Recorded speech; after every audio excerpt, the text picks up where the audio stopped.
Mu studio tuina session endala wetuli wali makaga Spice Dana era ngo mukulu Jackson yatusedda tulabyeko producer Eddie nga yagamba nti ebya production bayimbi mo muli bavu ne tugamba tanaba nti kulaba nti abana bakava mu corona omusimbi tegunaba kubanga buwera nolwecho ku set agenda kubanga kuwali ayongera kubanga naye atutanyiza ku nsonga lwaki yandibadde yevuma omuziki gwe yandibadde yenyumirizamu essaawa zino omukulu Jonathan Jackson Goodwa you welcome.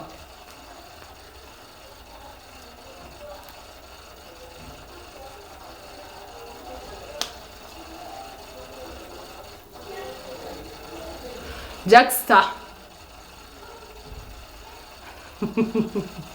Jackstar no Thank you so much, Tash. Thank you, Fresh Daddy Murabye. Fresh Daddy wetu batutandikira. How is this reception here on your side? Are you comfortable nti ali mu ndongo ng'omuyimbi? Nze sina nnyo seku future ya muntu yenna. So I cannot judge, you know. People have complained. Future y'omwana ono yandibadde a bit brighter, but what conflict of interest? Well, bochizeyo. That might be right. Kubanga he had to let the kid shine. And we support. I'm very behind. Of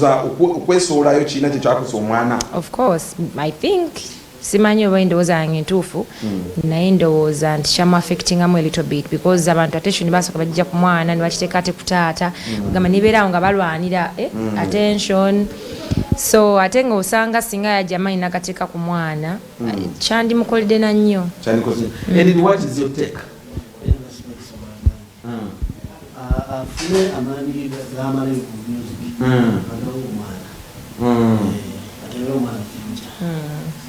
kuba kati omwana yefi olugendo lukyali ne kati ye taata of course but I mean mama wange naye yandiyimbi naye wembanga nze nayimba nansupportinga naye alya ku kyenfuna kati ate wokotogera ofiirwa byonna so ofiirwa kyutekisi n'ofiirwa mono w'abaana oli w'abakadde. I don't know. Kale edini soko buze ku bantu baba amanya abantu producer Eddie Acton Record. Eddie, one of some of your latest projects wakuze oluyimba lwa Pallaso lwemmanye nnyo lwakuyitamu. Eddie, which song is that?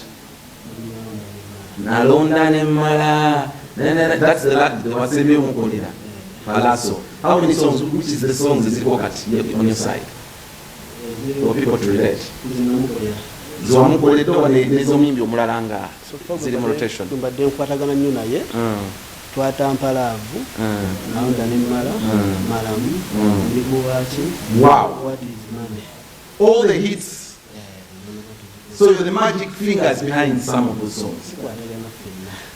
People, omuntu agenda lowooza posts ezo tuzinina wataneyo posts Spice Alvit simanyi oba wazisomye omwana nasosere nawoteekayo post yabadde ateekayo in shifts banaye studio njigadde tuba tuli awo abayimbi n'okolera abantu tebakusasula bulungi nyoba nze mbikoye okola mukozi linnya tolina kyofunamu nga you know abala akasindika eno nenejja on his status. You watch his status. So like, what's wrong? So Eddie, what is the problem? Kyenyiza okugamba obuwala obutakola kintu mu busungu so wayinza okuba aliwo omuntu yalenyiziza obudongo n'okikola mu busungu. Pallaso mwalimu akunyiza olwo era nalibadde nemuwandiikawo kuba kizibu nnyo okuba mu kitonde ekyo.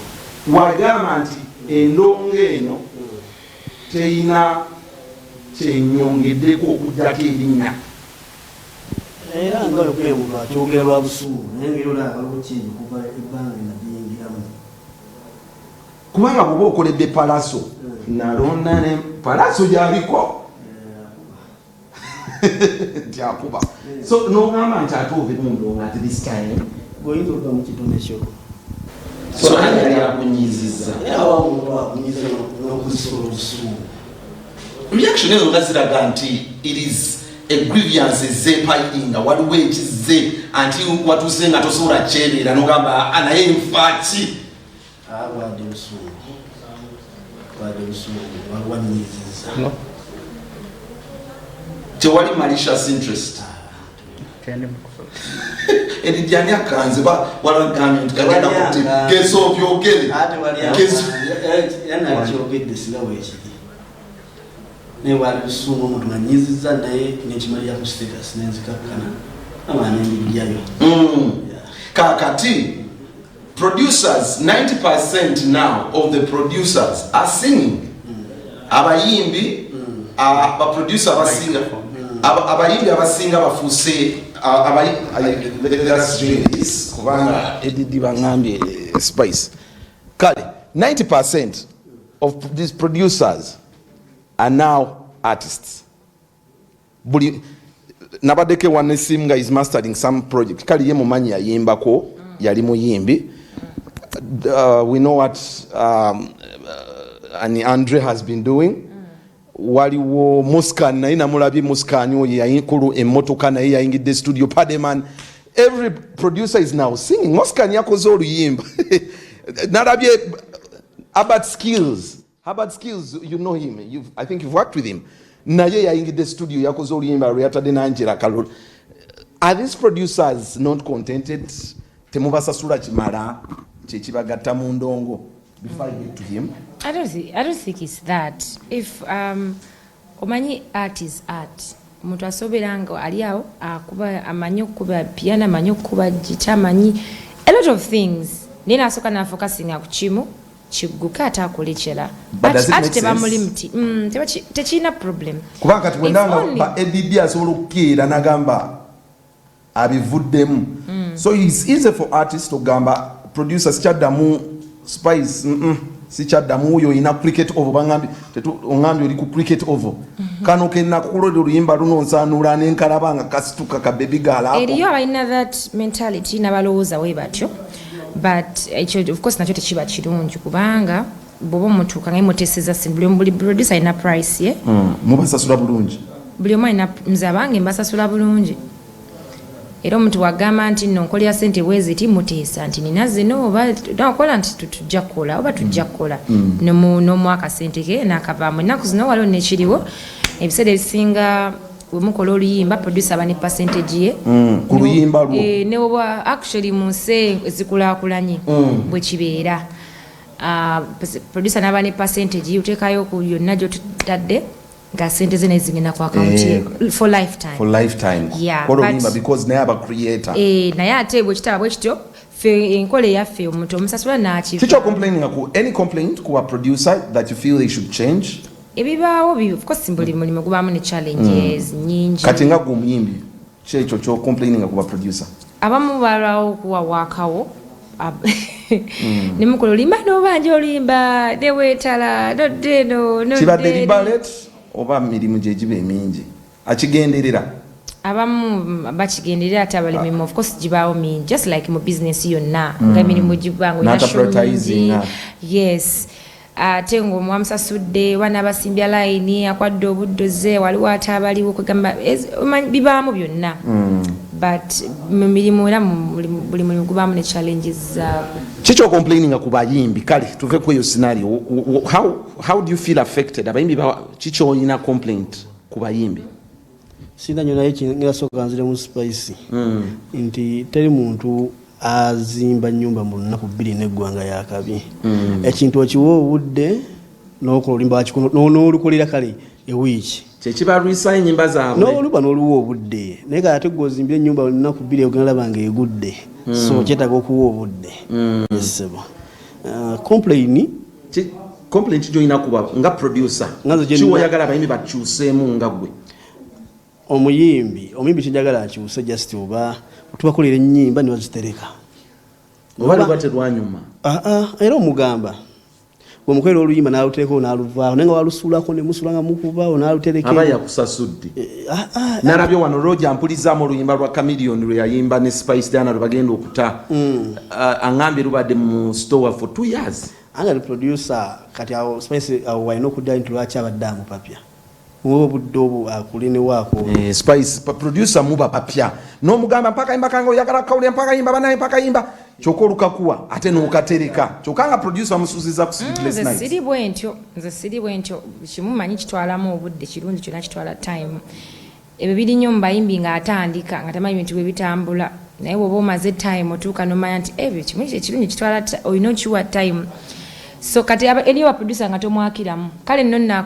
akusizikiza kati androso omwakiramu andre mukola olimba n'amala ebbanga talukwadde nalukwa wayagalidde nobanja olimba nenyula n'amala najjeewo nakonkono oba oli awo ku gate kwata oluyimba peesi ye kuba naye muyimba oba oli awo no I mean like naye abeera busy nawe musaasira alina okukuba show alina okuyimba ku kalenda alina okuyimba ku igwana obanja oluyimba bawa tomunyongera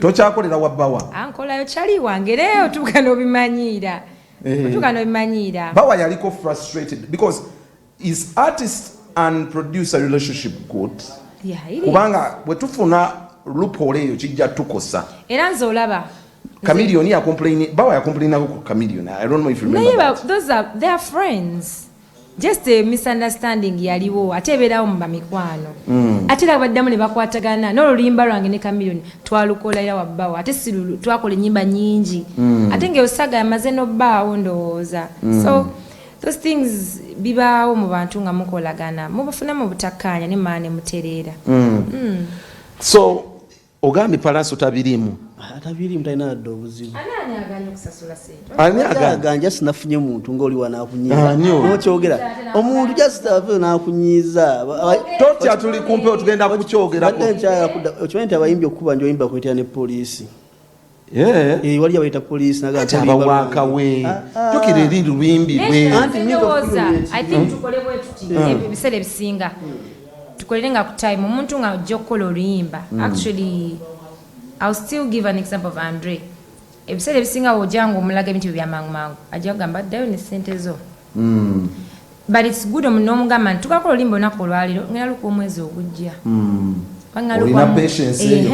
bw'oba oli mu bwangu genda awalala kuba nabo gye bali mukola leero lufulumirawo tebiri mu mastering because oba wataddemu ssente this is business olimye and you're strategic nti nfulumiza kana kayimba kalina okufuluma this time ate ekyo si kirungi oba oyagala ofulume mangu lwaki watandika mangu dukolako I mean like if you want to release a song today you oba ino baalukola dda waliwo akayimba kofulumya kati omwana yafulumiza siminti bangambi bayita wakola naawe ali under source management mukwano gwaffe is our friend mwamusayininze signed ayina manager we but Roger badde amuyambako ku bintu bingi temunyakula omwana ne mumuleete we've known him before all these songs like I mean akayimba mwekemulabi we've known him before that era twalinga naye ku 32 nga wasula n'okusula nabadde nga asula until mu lockdown wonna abadde asula ku 32 okay so obadde okyatugamba nti omuyimbi mugambe nti sijja kukolera mu bbanga omugambe bankuwadde mwezi kati bw'otuuka mu time nga tunamu aluyimba lwe then aba ina right ereeta poliisi naye muba temwakkanya ku kya time bano mugamba mpaamu obudde ate najja nga agwira how cheap are songs mu studio how cheap are they muzikolera sente kameka kisinziira nti ani gwokoze naye buli omu alina price ye n'olwebiri kitundu gye luli ne lukola hiti si lusobola n'okukola hiti ne lukwewuunyisa n'olwobwereere ne offer kati edidi okolera mmeka spice era kisinga tuteesa akaddenga kamu kitundu tuteesa era jjana tuteesa ng'omuntu kati Pallaso mukolera mmeka era gwe kuteesa nga baluganda tukwatagane tukole endongo so Pallaso taliimu mu post gye talina yadde kubanga abantu baali bagamba Pallaso oba otandisa omera akasajja Pallaso mukoledde ennyimba ezimu zaali offer yajjanga mu studio edidi ne mukola nga tomanyi nti anaabeera sita kati atuuse anti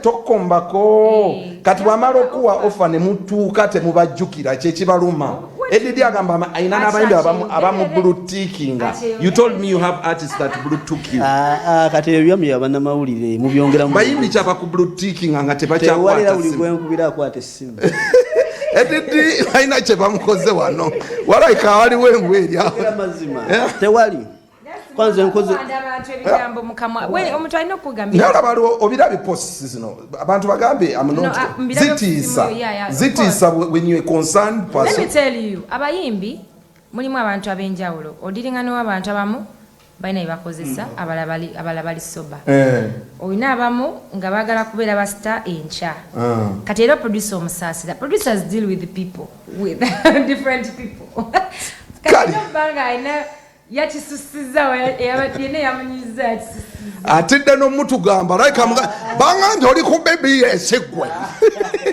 nina embwa naye kasooka tuddeyo kwewa Tash small time. When we get back we shall be coming to the climax of the show. Tujja kwogerako bingi enyimba za bei lekera ogamba mbona enyimba za tukirowooza bwotyo production nowadays wa bei kakadde fe tuli million 3 leka Spice Dana naawe labayo shawedde gende wanne simu okebere mu receipt books zaabwe bachajinga million 3 ano audio ine mu baba yimbi baffe abana ne mu bavuwaza yagambye wandu tagambye wediddi wediddi okwata meka tukwatagana so Spice wangambe it's time Spice Shiba Saha Uma. I mean Cindy Saha Uma. Both. Anaye tugenda be na president yo. I mean omwa badde president kati tugafuna no malenga president. So li was Saha. Bona ba president. Yes. Akaluroka wadde Saha. Yes. Si Cindy. Ne Cindy naye. Cindy nakamuwaluli. Kati tukawesa Saha. Era wanadda nenga nga Cindy kamongera. I mean omwesiga. Bayimbi that's chechino soka mu byonna ebya tujja kukolera wamu edidi Saha Cindy anti laze nonda ba producers kwanga kati session indala industry president mwe mulonda atuyina waffe wa producers nafe tuyina kundi yaffe uma tabaina mu section y'abayimbi pozi muyina mweyawulamu zebane manyi etwala bonna then ne mubeera subsection ya era wala producer nga avayo nga yesimbawo naye olaba abayimbi bazze so kali bwobanga oli kwakwenda osingo mu bayimbi mpa muvubuka munnange Saha okay. What are your final remarks eri bana Uganda? Bana Uganda mujje mumpagire endongo so agivaamu kiri kitone kyange obaka mobile money kalumye mobile money yonda simu arayi ku musajja agambe tobyogera yiyo sentence wa just ndakyogeza busungu ng'omuntu yenna edidi tata twale ekyo leka kisusa ayagala ve mundo omusajja natya comments zilina limanyo mwana nakuba nesimu waite wetuga ku musi yaterera biba. So Spice, what are your final remarks, especially we've talked about fans and the artist relationship with stage with Shiba's incidents. We've talked a lot so about yes, of course echo tugambe it's a bad thing bafanzi baffe abayina embeera eyo basigalenga ewaka ne bakyala baabwe fe tuba tuyimbira abantu banyumirwe si kutuvoola, that's one. And then abatwagala mu ngeri eri ekitiibwa nabo tubebaza and tongero bagamba nti supporting we appreciate you. Bakwase Tash Biebe, you're looking gorgeous today. I mean, like, I love your outfit, it's on point now in kwagala nnyo. Kale, until we link up tomorrow, kamba kwase Tash, thank you.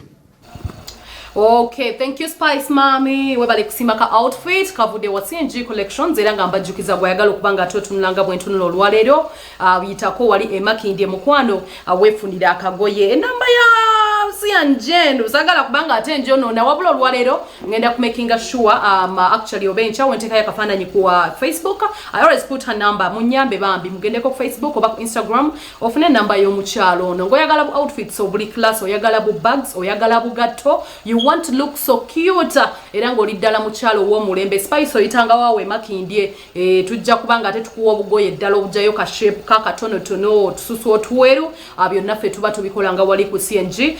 Nebaza nnyo buli muntu yekumidde ku show okuva we tugitandise paka we tugituusiza wano bambita Tashabi ku Facebook TASHI ku Facebook ku Twitter ne Instagram ambebaza